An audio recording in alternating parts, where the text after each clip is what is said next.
IDW fucked around and they're finding out, eh? Yes. I think that's how the scale goes. The more you fuck around, the more you find out. I can't really blame them. So it seems like IDW is on the precipice of going out of business. We talked about Aftershock. Right, play the violin for IDW. They've been around a long time.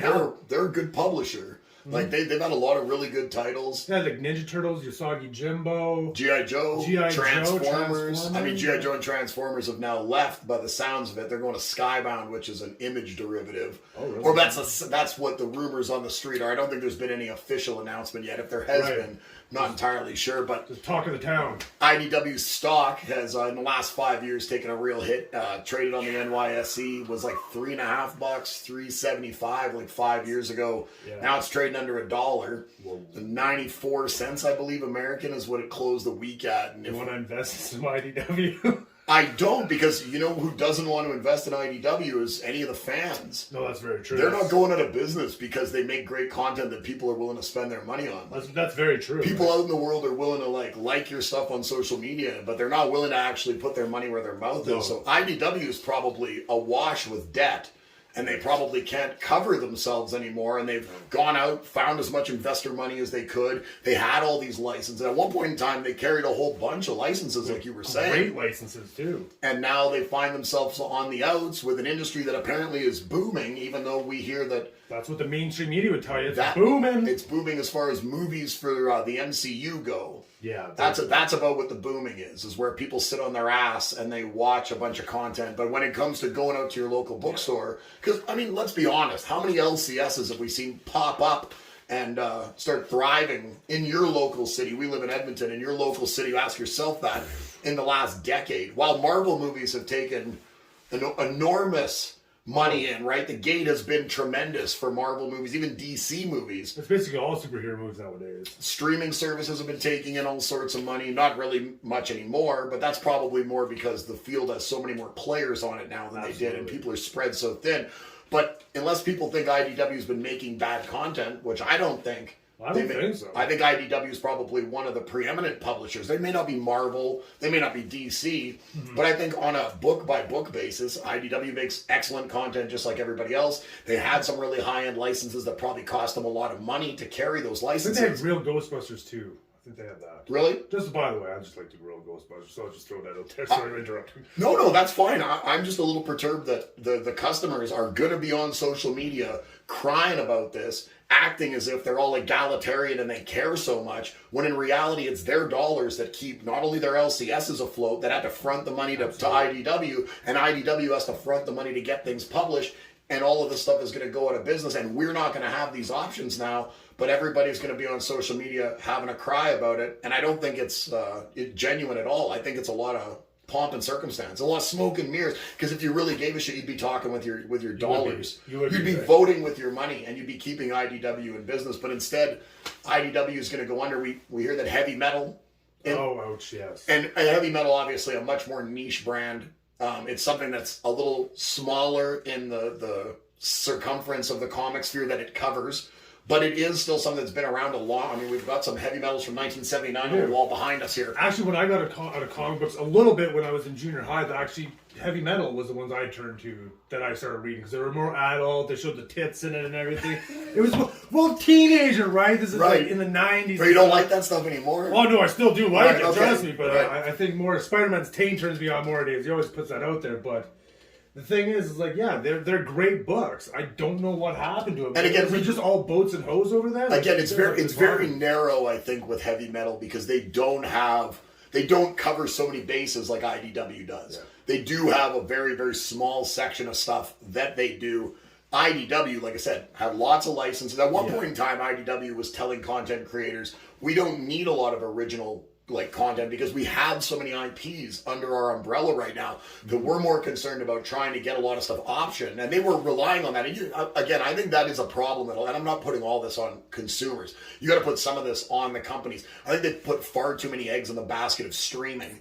And once streaming took a little bit of a dip because obviously people weren't at home anymore, now all of a sudden we're seeing streaming correct itself. And we talked about this before we started rolling it. When there was just Netflix, Netflix was Netflix. That's right. But now that everybody's Netflix, nobody's Netflix. Right, there used to be Netflix and chill. Now there's so many different streaming services. To be honest with you, YouTube is the real Netflix. Because even the NFL has made a deal with YouTube to put Sunday Ticket over here on YouTube. That's how big YouTube is. Because YouTube is the preeminent. It is the grandfathered in like multimedia service. Great grandfather, how you doing? Hey, how's it going? Because I remember way back in like 2007 when YouTube first came out. I was trying to find YouTube. I was typing "you." Really? As a word "you" or the letter like "u." iPhone. Right. I was like, I can't find this, and my girlfriend comes up to me. She's like, "No, dummy. Right. Like you, the word, like YOU." I was like, "Oh, I would never have found YouTube before." You found it now, but the dummy part hasn't changed. No, it hasn't. So it seems like we're probably watching the final days of IDW, much like Aftershock, who is not a publisher that a lot of people really know about. If you're not in the comic game, if you're really not purchasing, if you're not deep in the trenches and you're not purchasing them, you don't really know probably who Aftershock is or a lot of their properties. IDW, on the other hand, has been around for a long time, and it's sad to see that an industry that keeps talking out its ass about how well everything's doing, the customers clearly don't vote with their dollars. There's no new LCSs popping up anywhere. Nobody can sustain having a brick and mortar or anything like that. That time is. But a lot of people post. You'll get a lot of likes on Twitter. You will, which actually means nothing. It really means nothing. Zero. The dollar value that really means everything to these companies. That makes them alive, still breathing, and bring out the content. So the artists that aren't getting paid, that everybody loves, we all love these artists so much. But we're gonna let them be out there and live in a cardboard box because we didn't support. We love you though. We're gonna say the words "love you" on the internet a whole lot as we try to drum up likes on our own account off of your products. Yeah. But then when you're gone and destitute and the company that you worked for is out of business, we're gonna bemoan that. But we didn't actually do anything on the positive end to keep those things afloat. So it's very disingenuous, I find. It is. Because everybody's willing to spend their money on skip the dishes. Right. So if you're willing to eat Burger King every day, but you're not willing to support these other people that are out there doing the stuff that you apparently love, I mean, I think that speaks volumes for what you actually love and don't. Absolutely it does. And I think these creators, these freelancers and all these artists, that they're afraid of getting blacklisted if they speak up.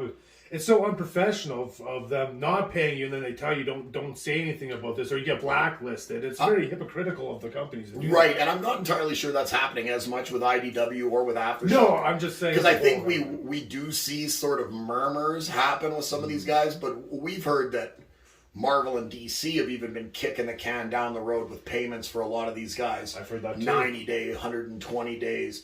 These people have families to feed. Like 120 days. Are you shy paying Chris Hemsworth? I bet you Chris Hemsworth check clears the day it's meant to clear. As soon as he signs that thing, boom, here you go, here's your cash. So because somebody else doesn't have any leverage, you're more than willing to take advantage of them. You're willing to get work out of them. The faceless people, really. Right, and I think that's where the industry, if everybody really cared, if the consumers cared.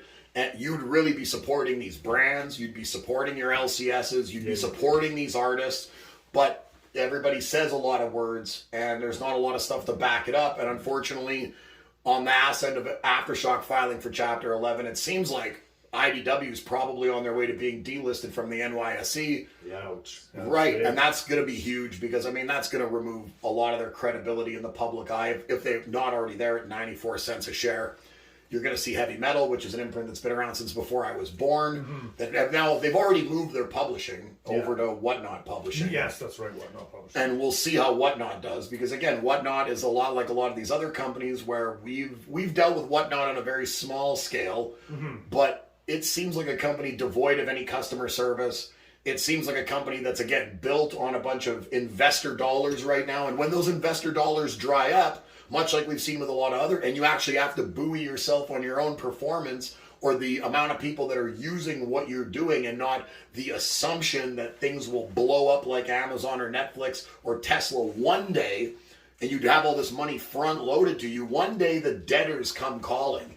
And when the debtors, when they come calling and or the creditors, when they come calling and they want their money, if you're not going to be able to be there to actually hold that end of your shit up, it's not going to matter what you got front loaded and how big you built your brand, because just like IDW, it's a name we all recognize. It is, and it's on its way down. It's an absolute falling angel at this point, and Oh, it's a Fallen Angel. We love IDW. It's a phenomenal imprint. They have some great covers. They've done tons of good stuff, and it's going to be a real shame. And it's going to do is narrow the scope of things that your local LCSs, the few that remain, are actually going to have on their shelf. For all you guys that go in and kick tires and just peruse books basically for the free, and then wave goodbye to your LCS owner as he's eating his craft dinner after you've read. That's what happened, dog. That's what happens. I wonder if there's going to be like a monopoly thing where it's just going to be two big publishers, DC and Marvel. If all these smaller ones can't stay afloat, can't pay the creators, I wonder. Because like IDW, like we were saying, they had such great property, Transformers, G.I. I think the best thing that can happen to comic books is comic books completely stop being made. Just like a hard reset. Just an absolute no more, no reset. Because reset implies that you just start. Well, I've seen the new 52. I don't need things reset again. Right. I think the best thing that could happen is things just stop being published. Because people can't miss something when it's just there and they take it for granted. That's really right. It's like we talked about earlier. When you get broads, you're not that hard up about it. Yeah. Because you get it. It's once you don't get it, or if you don't get it to begin with, that you pine after things you don't get. Right. And people take for granted that there's a company like IDW that has a bunch of employees, that these people are going to lose their jobs because everybody wants to get on social media and claim to care about this industry, but they won't actually vote with their dollars. But you're happy to go out and vote with your dollars on expanding your waistline or whatever that. So I don't buy the words that people speak. You're allowing these businesses that I actually care about and spend money to support. I'm watching these businesses go under. I'm watching people in these industries lose their job, not get paid, and know that these are other human beings. And I find your lip service to be laughable. It's pretty whack, to be honest with you. It is, because I think like you're talking about the whole liking system. Yeah, you're just liking the name Marvel.